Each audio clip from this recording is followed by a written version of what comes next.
You are 3 years old when your father ties you to a wooden saddle with a length of braided horsehair. He doesn't look at you with affection. He looks at you as a piece of equipment that must not fail. He strikes the pony's flank, and you are sent galloping into the freezing wind of the Gobi. If you fall, you are useless to the tribe. If you cry, the wind swallows the sound, and your mother will not come. In this world, the ground is hard, the sky is indifferent, and the only thing that keeps you alive is the animal between your knees. The first thing you ever learned wasn't a name or a prayer. It was the smell of grease and wet wool. You live in a ger, a round tent of felt that tastes of smoke and the sweat of 5 people. Outside, the grass of the steppe stretches until it meets the edge of the world, a green ocean that can turn into a white grave in a single night. Here, we do not own the land. The land merely tolerates us. You learn early that everything you have can be taken by a sudden frost or a rival raiding party. By the time you are 5, your hands are no longer soft. They are stained with the blood of marmots you've trapped and the lanolin of the sheep you've sheared. Your toys are the knuckle bones of goats and a bow carved from birch, horn, and sinew. This bow is not a plaything. It is an extension of your skeletal system. It is so stiff that a grown man from the soft lands of the south couldn't even string it. But you practice until your thumbs are calloused and your shoulders are crooked. You learn to release the arrow at the exact moment your horse has all 4 hooves off the ground. That is the only moment of stillness in a life of constant motion. But the world is changing. The old ways of the shifting tribes, the endless blood feuds over a few stolen mares, are being burned away. A man they call Temujin has risen. He has brought a law, the Yasa. It is a system of iron that cares nothing for your clan name or your noble blood. It only cares for your obedience. One morning, the messengers of the great Khan arrive at your camp. They don't come to ask, they come to count. You are no longer just a son of the Borjigin or the Taichiud. You are a number. They group you with 9 other men. This is your Arban. These 10 men are now closer to you than your own brothers. If one of you flees in battle, all 10 of you will be executed. If one of you is captured and the others do not rescue him, the rest are put to the sword. You look at the faces of the 9 men standing beside you in the frost. Some you know, some you have fought over grazing rights. Now, your lives are a single cord. You feel the first breath of a machine that is beginning to turn. You aren't a person anymore. You are a cell in the body of the Yeke Mongol Ulis, the great Mongol state. The messengers hand your leader a tablet of authority, a paisa. The era of the nomad is over. The era of the conqueror has begun. You feel the weight of the bow on your back and the cold steel of the saber at your hip. You don't know where the Khan is leading you, but you know that the grass beneath your horse's hooves will never be the same again. You do not pack for a war. You pack for a migration that happens to kill everything in its path. Your life is now measured in 5 horses. This is your string. You lead them by a single lead rope, switching from one to another before the beast beneath you even begins to lather. To tire a horse is a crime against the Khan. To be without one is to be a ghost. You learn to sleep in the saddle, your body swaying with the rhythm of a trot that never seems to end. Beneath your heavy wool deal, you wear a shirt of raw silk. It is not for comfort. Silk is the only thing that can catch a Yorkshire arrow tip, wrapping around the point so it can be pulled cleanly from your flesh without tearing the muscle to rags. You are a biological machine designed for the delivery of high-velocity projectiles. But even you are encased in layers of logic. The army does not eat like the settled men of the South. We do not wait for grain to grow or bread to bake. My ration is a bag of kurut, dried milk curd that tastes like sour stone, and a strip of borts, meat dried in the freezing wind until it is as hard as the wood of my bow. If the hunt is bad and the curd runs out, I know how to find the vein in my horse's neck. I drink just enough to stay alive, the salt and iron of the blood staining my beard before sealing the wound with a pinch of dirt. We are the only army on earth that carries its own canteen of living blood. Before the campaign begins, there is the Nerja, the great hunt. Thousands of us form a line that stretches across the horizon, a giant circle of riders closing in on every living thing: wolves, deer, gazelles. For a month, we ride toward the center. We are forbidden from killing a single animal until the Khan gives the word. If a marmot slips through your section of the line, your Arban commander will beat you until you cannot sit. This is not sport. It is a dress rehearsal for the annihilation of cities. We learn to communicate across miles with nothing but the rhythm of our hooves and the tilt of a standard. When the circle finally closes and the air is thick with the dust of 10,000 panicked animals, the slaughter begins. You do not feel pity for the stag. You only see a target. This is where you learn that a man is just another animal that bleeds when the sinew snaps. Then the orders come. We are moving south. The grass begins to change, turning from the pale gold of the high steppe to the deep, heavy green of the lowlands. The air becomes thick and wet, a weight in the lungs that makes the horses uneasy. One evening, I see it on the horizon, a line of gray stone that looks like a mountain range made by hand. The Great Wall. To the men who built it, it is a shield. To us, it is a trap we are about to spring. My commander, a man with a face like scarred leather, points his whip at the stone. He doesn't speak of glory. He doesn't speak of the gods. He only says, "There is silk and gold on the other side, and there is no grass for their horses." We ride into the shadow of the wall in total silence. 10,000 men, and the only sound is the creak of leather and the soft thud of unshod hooves on the soft earth. You feel a cold knot of anticipation in your gut. You are no longer a boy of the felt tents. You are a tooth in the mouth of the scourge of God, and the world is about to feel the bite.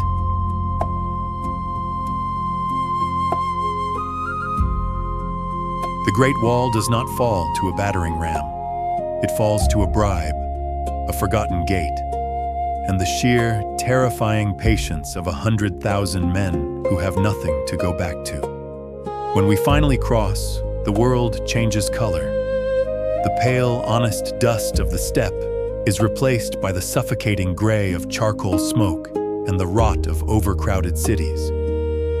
For the first time in your life, you see a house that isn't made of felt. It is made of brick and wood, rooted into the earth like a tomb.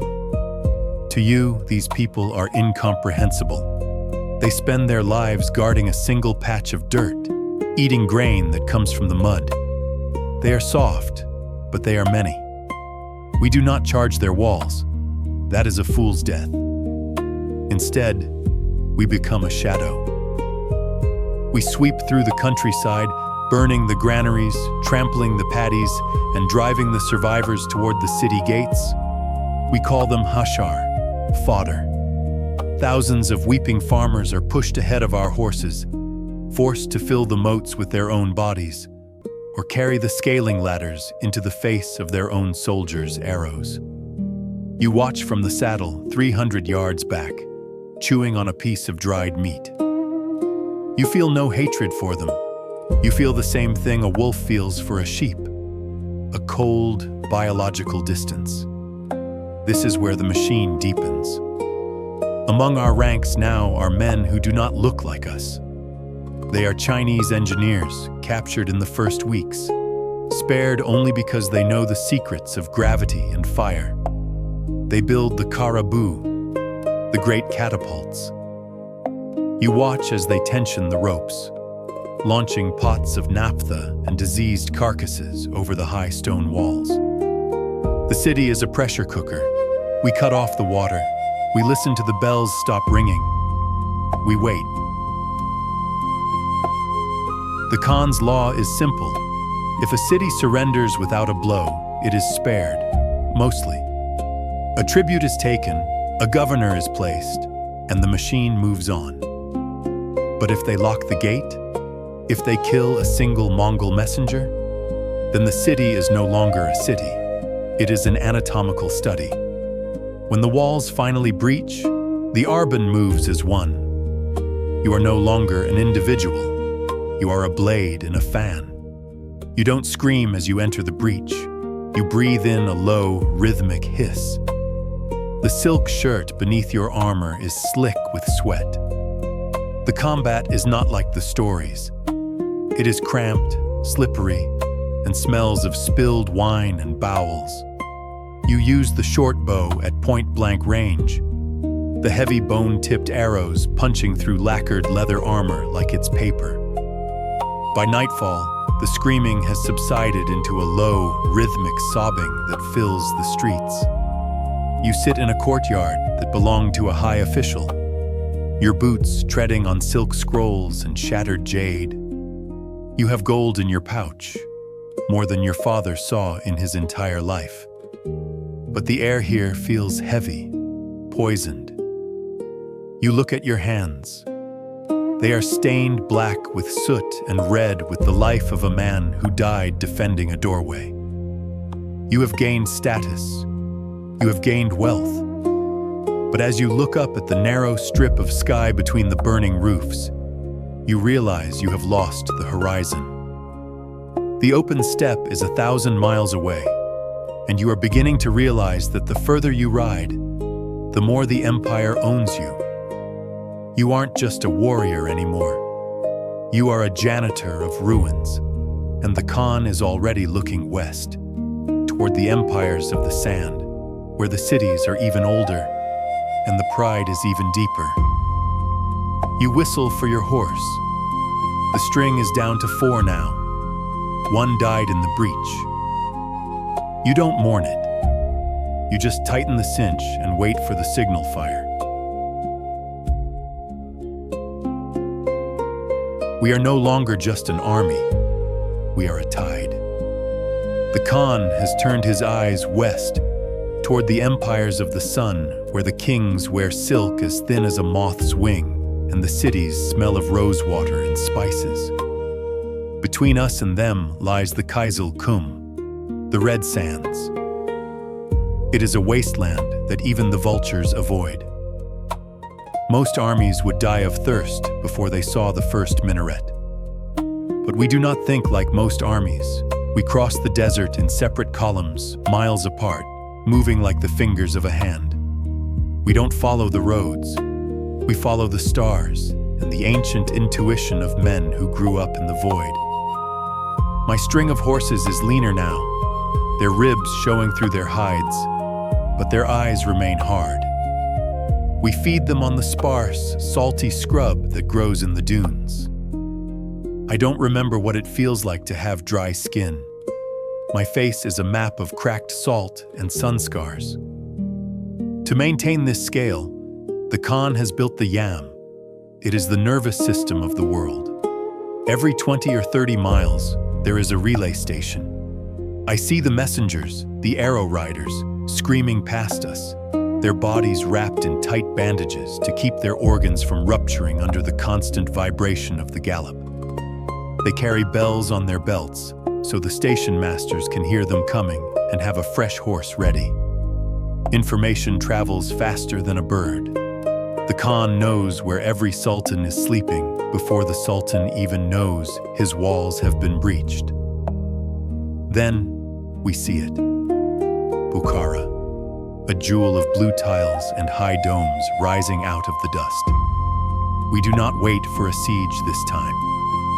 We ride straight into the heart of the city, our hooves clattering on the paved streets like thunder in a hallway. The Sultan has fled, leaving his people to the wind. We gather the leading citizens in the great mosque. The Khan himself rides his horse up the steps and into the holy place. He looks down at the terrified scholars and merchants and says, "I am the flail of God. If you had not committed great sins, God would not have sent a punishment like me upon you." The looting is not a chaotic riot. It is an audit. We separate the craftsmen, the weavers, the smiths, the architects, and chain them together. They are the true loot. They will be sent back to Karakoram to build a capital out of the bones of their own culture. The rest are divided among the Arbans. I am told to stand at a gate with my saber. For 6 hours, my arm does not stop moving. It is a mechanical labor, like shearing sheep. Only the wool is wet and red. You stop thinking about the faces. You stop hearing the prayers. You only think about the edge of your blade and the ache in your shoulder. By the time the sun sets, the jewel of Islam is a smoking husk. I walk through the market, my boots clicking on the tiles. I find a string of pearls in the dust, worth more than 1,000 horses on the steppe. I put them in my pouch, but I feel nothing. There is no grass here. There is only the smell of old stone and new death. I look at the men in my arban. We are rich beyond the dreams of our ancestors, but we are hollowed out. We have seen too many walls. We have killed too many men who were sitting at dinner. You start to wonder if you can ever go back to the felt tent, or if the wind of the steppe would simply blow through the holes in your soul. But the drums are beating again. The Khan is looking at the mountains. Beyond them lies the west, and a people who call themselves knights. They think their iron suits will save them. They do not know that we have already measured their graves. The sky here is not the sky I know. On the steppe, the horizon is a clean line, a promise of infinite distance. Here, in the west, the world is choked by forests that feel like damp, green lungs. The air is heavy with the smell of rotting leaves and wet iron. We are in the lands of the Rus and the Bulgars, and further still, toward the kingdoms of the men who wrap themselves in silver. I see them for the first time across the Sajo River. They call themselves knights. To my eyes, they look like statues of cold metal bolted onto horses that are too large and too slow. They carry shields painted with crosses and lions, and they move with a heavy, clanking pride that makes me want to laugh. They think the weight of their steel makes them invincible. They do not realize that in our world, weight is just a slower way to die. Subuteye, the dogs of war general who has never lost a battle, does not give us the order to charge. He gives us the order to run. We turn our horses, we flee like cowards, we let them see our backs. I look over my shoulder and see the silver men let out a roar, their heavy lances leveled, their massive chargers churning the mud into a red soup. They think they have broken us. They think we are the same disorganized rabble they have fought in their petty border wars. They chase us for miles, their horses lathering, their riders gasping for air inside their metal cans. Then, the signal. A single whistle arrow shrieks into the gray sky. In one fluid motion, 10,000 of us wheel our horses around. We do not need to stop to aim. We are the Mangudai, the feigned retreat. This is the moment we live for. We pour a rain of heavy, armor-piercing arrows into the gaps in their visors, into the joints of their knees, into the unprotected chests of their horses. The forest of iron begins to fall. I ride past a knight who has been unhorsed. He is struggling to stand, his plate armor pinning him to the mud like a beetle on its back. I don't use my saber. I use a mace. It is a practical tool for a practical job. The sound of bone snapping under steel is a dull thud that the forest swallows instantly. I take his signet ring, not for the gold, but because I need to show my Arban leader that I have done my work. By the afternoon, the river is choked with silver. The great lords of the West are lying in the mud, and we are using their silk pavilions to dry our saddles. But there is no celebration. My hands are shaking, not with fear, but with a bone-deep exhaustion that no amount of fermented mare's milk can dull. I look at the map drawn on a piece of captured parchment. We have ridden from the edge of the Pacific to the gates of Vienna. I have seen the Great Wall, the deserts of the Khwarezm, and now the spires of Europe. I am a commander of 100 now, a Zagun. I have a chest of silver and a string of 10 horses. I am a lord of the earth. But as I sit by the fire, watching the smoke rise from a burning village, I realize I haven't seen my mother in 20 years. I don't know if the yurt I was born in still stands. The empire is so large now that it takes a year for a letter to travel from one side to the other. We have conquered the world, but the world is a heavy thing to carry. We are no longer tribesmen. We are the jailers of 1 billion souls, and the grass of the steppe feels like a dream I had in another life. Just as the sun dips below the trees, a messenger from the east arrives. His horse is dying, its breath a bloody mist. He doesn't carry gold or maps. He carries a black sash. The great Khan is dead. The machine stops. The tide that was about to swallow Europe hesitates. We are ordered to turn back. Not because we were defeated, but because the family of the Khan must gather to fight over the carcass of the world. As I turn my horse's head toward the rising sun, I feel a strange, cold relief. I am going home, but I know deep in my gut that home is a place that no longer exists for a man with blood on his hands and silver in his heart. The ride back to the east is not like the ride out. When we rode west, we were a spearhead, sharp and singular. Now we are a slow, heavy caravan of ghosts. We pass back through the lands we broke, and for the first time, I see the Pax Mongolica we have created. The roads are safe. They say a young woman with a golden plate on her head can walk from the Danube to the Yellow Sea without fear. But she walks through a graveyard. The cities we burned have become silent monuments of sun-bleached brick. The irrigation systems are choked with silt. The world is peaceful only because it is too exhausted to scream. We reach Karakorum, the capital the Khan built in the heart of the Orkhon Valley. When I left as a boy, this was a place of grass and wind. Now it is a city of stone and wood, built by the hands of 1,000 captive nations. There are stone tortoises at the gates and a silver tree that pours wine and fermented milk from its branches. It is a marvel of the world, but as I ride through the streets, I feel a suffocating dread. The air here is thick with the smell of paper and ink. The warriors are no longer the masters, the bureaucrats are. We are surrounded by Uyghur scribes, Persian tax collectors, and Chinese astronomers. They carry tablets and ledgers, turning our blood and sweat into columns of figures. They talk of administration and census. They have taken the wild, terrifying energy of the Great Hunt and turned it into a machine of accounting. I am a Zagun, a commander of 100, but in the halls of the palace I feel like a barbarian.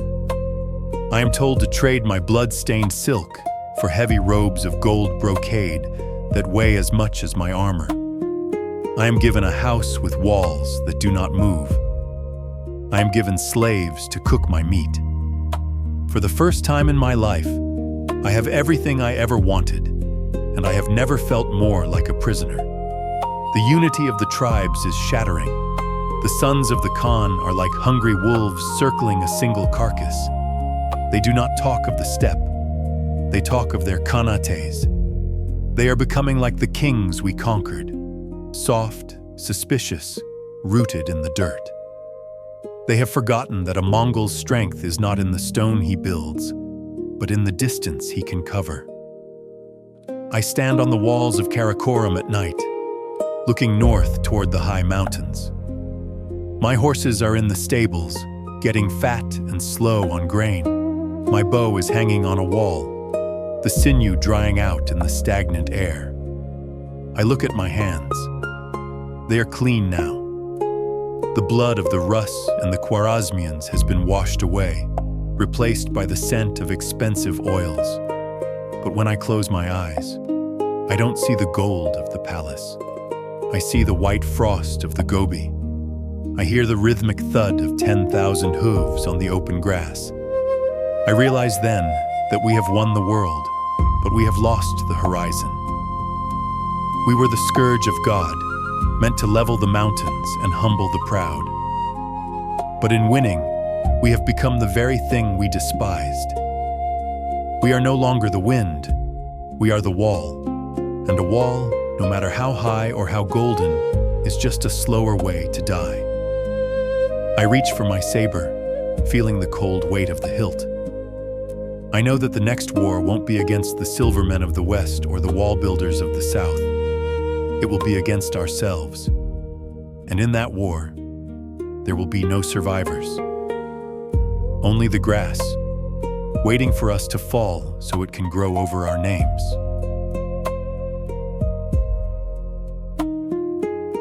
The unification of the tribes was a miracle of iron and blood, but miracles are not meant to last. As the years pass, the empire doesn't just grow, it stretches until the skin begins to tear. I am an old man now. My beard is white as the salt flats of the South, and my body is a catalog of every war we ever won.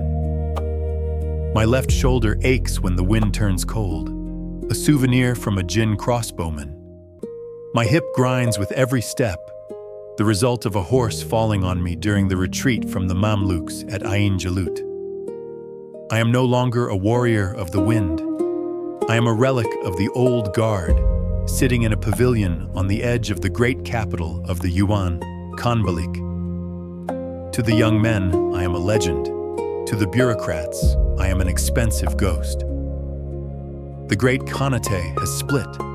The Golden Horde in the west, the Ilkhanate in the Persia, the Chagatai in the center, and here, the great Khan Kublai, who has traded the felt tent for a palace of marble and gold.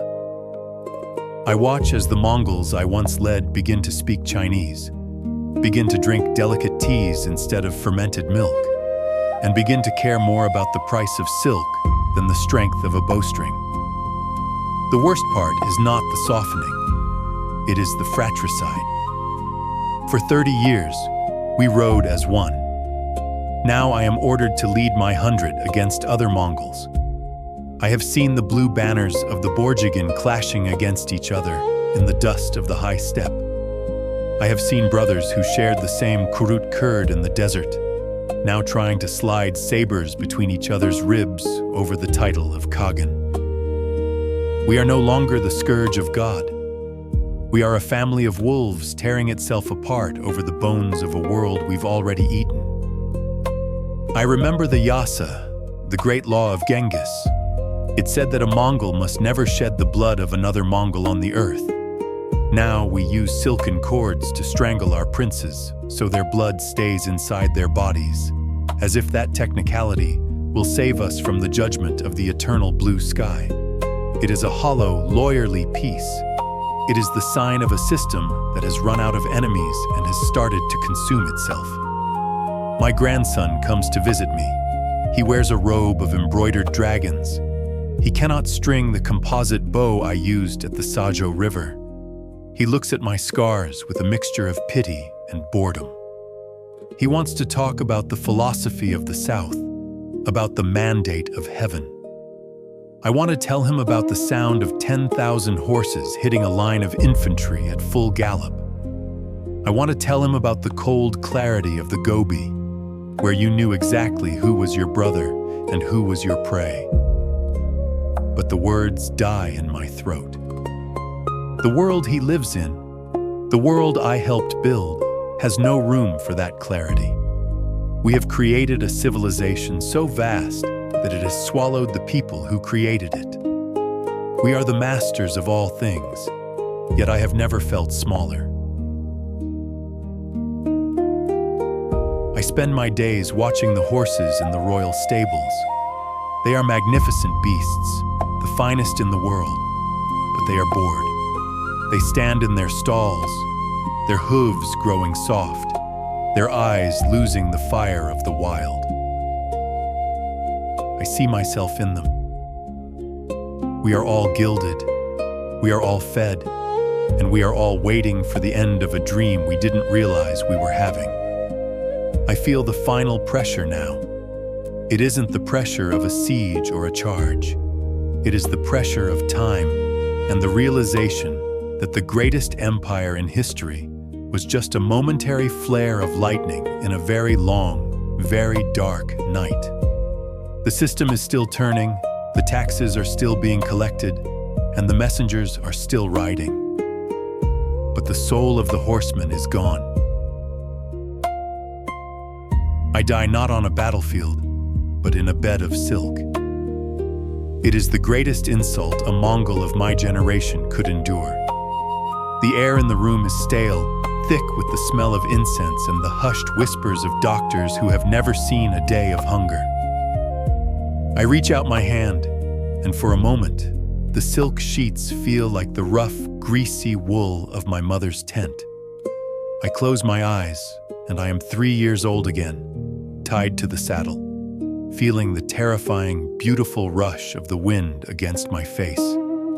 History will remember us as monsters. They will speak of the pyramids of skulls, the burned libraries, and the rivers that ran black with ink and red with blood. They will call us the Black Death of the East. They are not wrong. We were a storm that broke the world, and like all storms, we left nothing but wreckage and a strange, terrifying silence in our wake.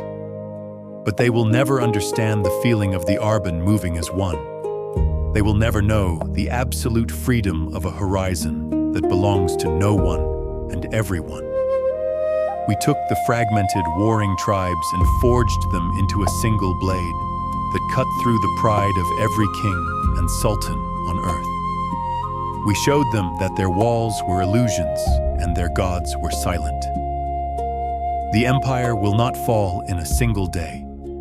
It will crumble slowly, piece by piece, as the Mongol blood thins and the sedentary world slowly absorbs its conquerors. The Golden Horde will become a memory. The UN will be swept away by the very people they ruled. Eventually, we will go back to the steppe, back to the felt tents and the sheep, as if the last century was nothing but a fever dream. But the world has been permanently altered. The maps have been redrawn, the trade routes are open, and the East and West have looked into each other's eyes and felt a permanent chill. We were the bridge built of corpses. I feel my breath slowing. The darkness is not the darkness of a tomb, but the deep, infinite blue of the steppe at midnight.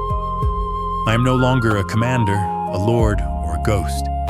I am just a rider, switching horses one last time. I release the lead rope. I let the string go. I am heading back to the place where there are no walls, no taxes, and no kings. Only the grass, the wind, and the endless gallop toward the edge of the sky.